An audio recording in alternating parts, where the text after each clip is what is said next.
Mesdames, Messieurs, bienvenue en direct sur la page Facebook de Cité de JBC Organisation à l'occasion de ce Cité 21, ce salon évidemment à Dijon. Et on a la chance d'avoir avec nous le président du conseil départemental, François Sauvadet.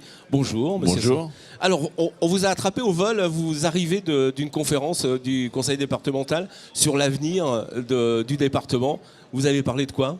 Ben écoutez, d'abord, on a parlé surtout des investissements d'avenir, puisque vous le savez, nous avons, d'ailleurs le bus qui est derrière nous le montre bien, nous avons pris à bras-le-corps le déploiement du très haut débit.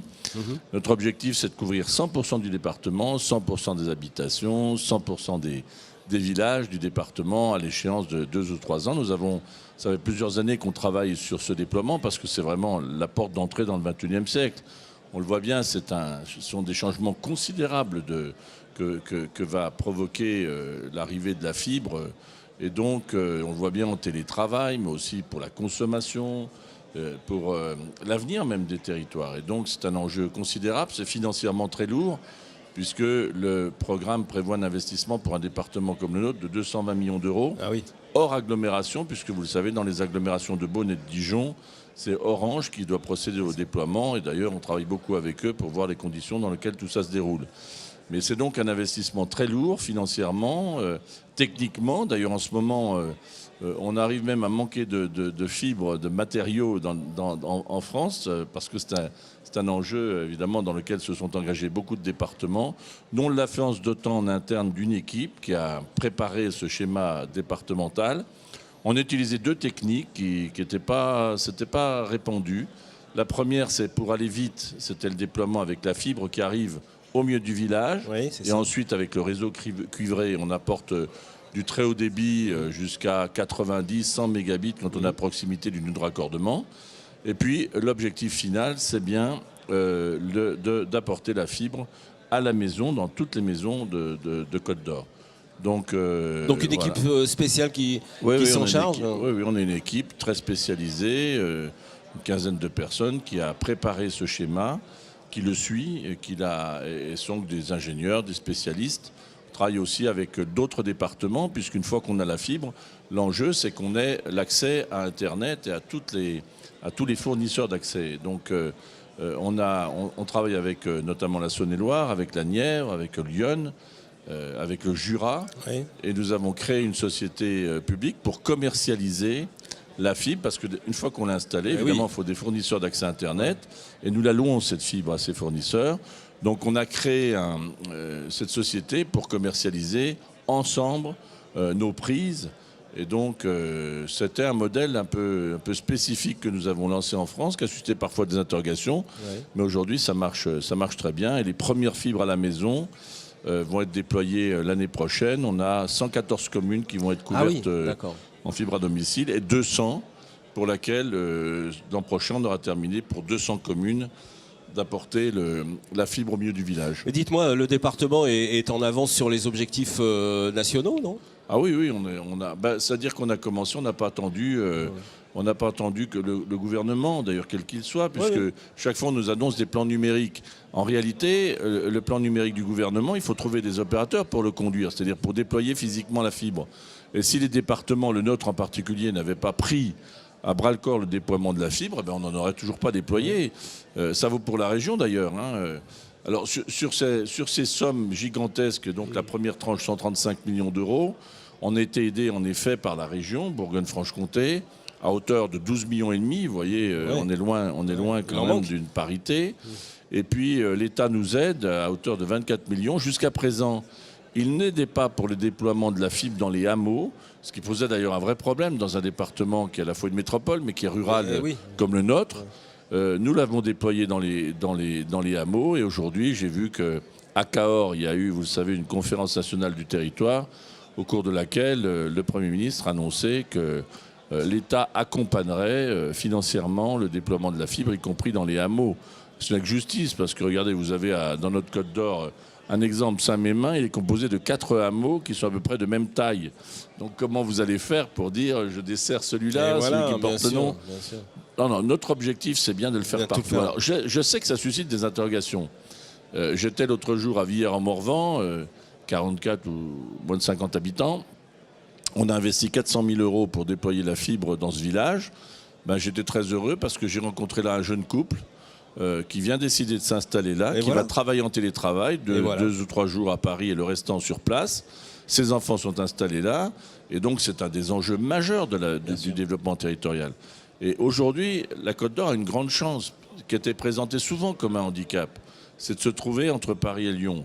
Il y a une aspiration à la qualité de vie de beaucoup de nos compatriotes. Vous avez vu les récents sondages à Paris où des cadres étaient prêts à amputer leur salaire, ou en tout cas le diminuer, pour vivre dans de meilleures conditions que de se taper le périphérique, que de se taper le métro, que de se taper des heures de déplacement. Donc il y a une aspiration à la qualité de vie. Et l'arrivée du numérique change complètement la donne sur la relation au travail et même sur la conception même du travail. Demain, vous n'aurez plus un transporteur routier qui sera au volant de son camion dans 30 ans. Donc on n'imagine pas les mutations. C'est que le numérique relie les hommes, en fait. Donc on revient à l'essentiel. Puis c'est des mutations considérables. Regardez les sols intelligents, la télémédecine, on opère à distance. Enfin, les champs du possible ouverts par l'utilisation du digital et du numérique sont considérables. Et donc, nous avons décidé dans le département d'engager une réflexion sur le futur. C'est-à-dire comment, avec cette révolution du numérique, on va pouvoir se forger un nouvel avenir. Donc ça s'appelle Futur 21. On a des parrains prestigieux, notamment le président de l'Association nationale des industries agroalimentaires, Jean-Philippe Girard. Gilles Deloitte, le cabinet Deloitte Développement, un grand cabinet spécialisé dans le monde entier sur le développement durable.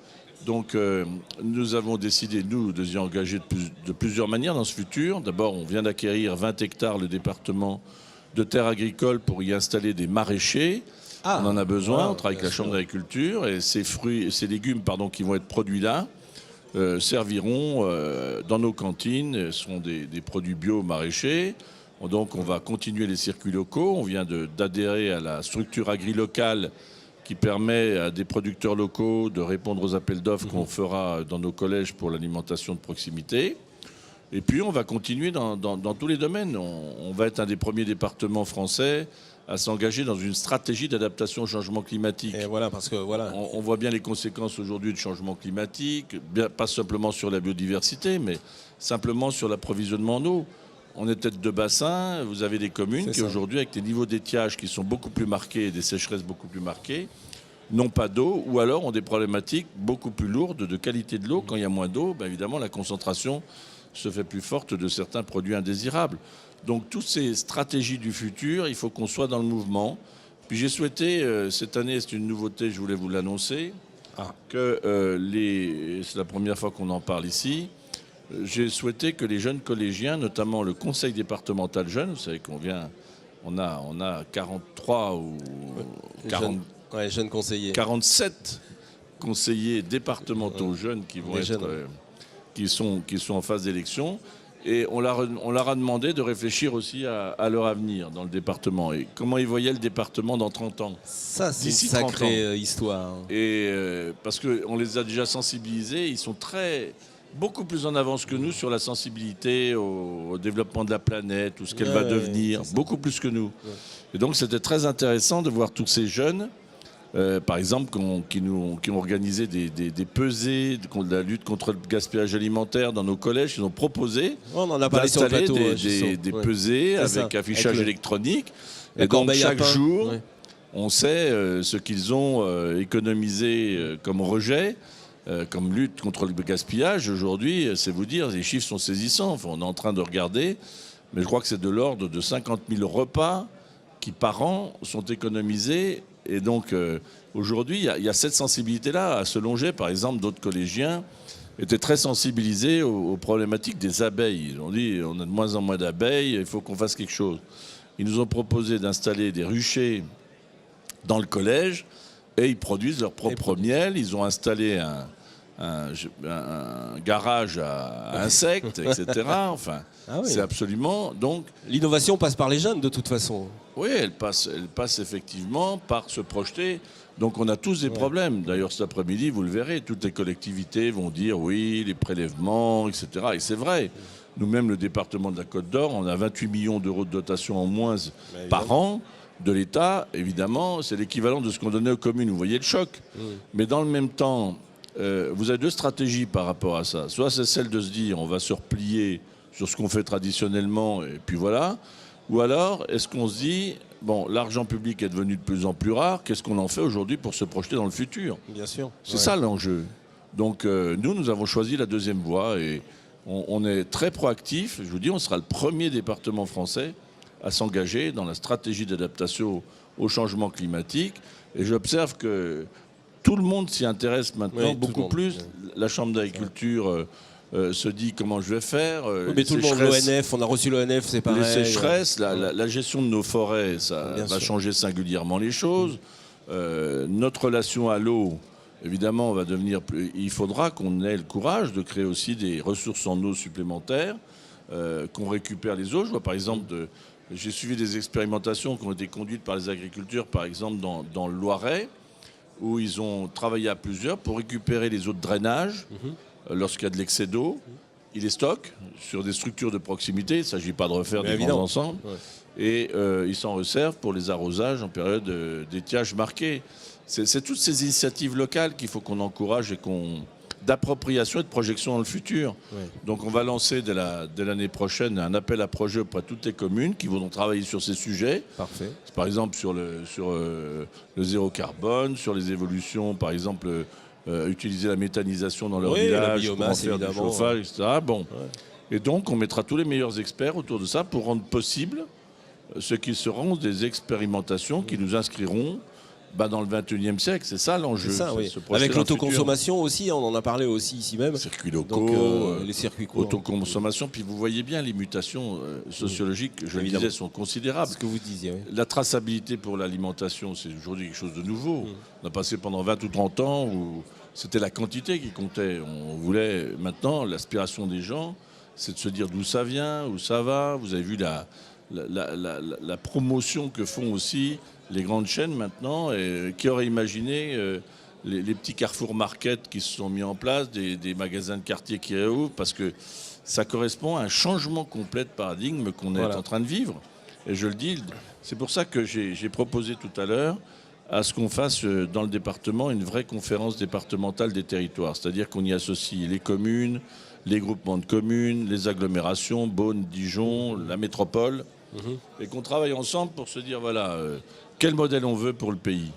Moi, je ne crois pas du tout, et un seul instant, que le modèle qui soit le bon pour un pays comme le nôtre, ce soit d'appuyer le développement économique exclusivement sur le fait métropolitain. Je le dis, les métropoles, ça compte, mais en même temps, il faut qu'on fasse de l'aspiration à la qualité de vie d'un certain nombre de nos compatriotes une nouvelle chance pour un département comme la Côte d'Or, qui, je le répète, est placé géographiquement d'une manière formidable.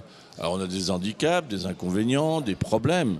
Mais maintenant, il faut qu'on regarde surtout comment on va jouer sur nos atouts. Atouts et qualités, bien sûr. Voilà, et donc là, quand on change le regard et qu'on se dit qu'est-ce qu'on veut faire pour l'avenir, pour faire en sorte qu'on redevienne une terre beaucoup plus attractive, eh ben, on s'aperçoit que tous les outils qu'on a aujourd'hui, du numérique, etc., et du digital, vont permettre d'avancer sur ce chemin-là de l'équilibre territorial. Je le pense profondément.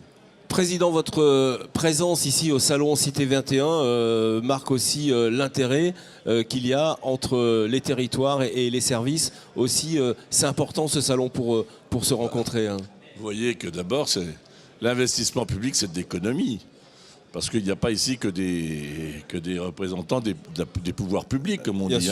Bien sûr. Vous avez tous les partenaires. Les travaux publics sont là. Donc on voit bien que chaque fois qu'on investit un euro public, c'est pas simplement un service public qu'on maintient, c'est aussi de l'emploi et de l'activité, d'où la nécessité aujourd'hui, et je l'ai dit au Conseil régional, puisque nous sommes en cours d'examen budgétaire et qu'il se trouve que j'y siège, je leur ai dit que l'enjeu c'était de baisser autant que possible nos charges de fonctionnement pour maintenir autant que possible de l'investissement et se projeter dans le futur. Et voilà, toujours le futur. Parce que l'investissement, c'est de l'emploi. Et l'investissement public, c'est nos collèges qu'on restaure, c'est nos routes qu'on refait, nos ponts, nos déviations, la qualité de vie qu'on apporte, l'aide aux communes qu'on apporte pour notamment le patrimoine dont les communes sont détentrices, et puis les enjeux du futur, j'en ai parlé. Donc, vous voyez bien que c'est une économie à travers l'investissement public. Et donc, c'est à ça aussi qu'il faut veiller. Donc c'est intéressant de voir ce salon Cité 21, parce que d'abord on voit la foultitude des métiers qui touchent à notre environnement collectif de vie, et puis le rôle qu'ont, même si à Paris il n'est pas suffisamment reconnu, le rôle des collectivités territoriales et locales. Donc j'entends bien que parfois on nous dit on veut simplifier, souvent on complexifie en simplifiant. C'est ça, oui, exactement. Bon, je vois bien, nous, pour simplement faire ce que nous faisions auparavant dans le monde rural, il a fallu que je passe 8 mois pour discuter avec la région pour signer une nouvelle convention. Alors vous voyez, je veux bien qu'on nous dise qu'on simplifie, mais enfin, non, je crois qu'on est à une croisée de chemin. Aujourd'hui, il y aura 2 types d'approches. Une approche décentralisatrice qui sera en même temps une approche de solidarité, c'est-à-dire on fera jouer les solidarités territoriales et les solidarités humaines, où on aura une tentation recentralisatrice en pensant qu'au niveau de l'État, on fait mieux. Moi, je me situe résolument dans la première catégorie. Je pense que la vision d'un État qui devrait se consacrer sur l'essentiel, laisser respirer les territoires en faisant de la péréquation pour leur permettre de se développer entre ceux qui ont des atouts plus spontanément exploitables aujourd'hui et ceux qui ont des atouts mais qui doivent être accompagnés pour les rendre exploitables demain. Donc voilà, c'est pour ça que j'ai des désaccords, ils ne sont pas politiques, c'est des accords stratégiques. Quand je vois qu'aujourd'hui, de manière sournoise, l'État veut encadrer nos dépenses de fonctionnement et encadrer nos dépenses d'investissement, si l'État était si vertueux, il ferait comme nous, il présenterait, j'étais ministre, donc il présenterait des budgets en équilibre. Tous les budgets de nos collectivités sont en équilibre, tous. D'ailleurs, c'est interdit de faire autrement. Exactement. Ce serait bien que l'État qui veut faire de l'ingérence territoriale s'applique à lui-même les recommandations qu'il veut pour d'autres. Voilà. D'autre part, c'est irréaliste. Enfin, je crois que si on veut continuer d'investir, il faut nous laisser le faire et veiller effectivement à ce qu'on ne dépasse pas certaines limites. Mais vous voyez aujourd'hui une banque prêtée à une collectivité qui ne serait pas solvable. Donc la régulation, elle se fait par la Chambre régionale des comptes, par nos interlocuteurs bancaires. Bon, alors laissez-nous respirer, laissez-nous vivre, donnez-nous les moyens de la solidarité et assumez au niveau de l'État ce qui est régalien et pas plus. Président, je crois que le message est passé puisque nous sommes en direct sur Facebook, donc on vous a entendu. Merci. Merci beaucoup de votre présence, merci d'avoir pris un peu de temps pour cette Web TV. On se retrouve dans quelques instants avec d'autres interviews. N'hésitez pas à partager. Merci, Président. Merci à vous.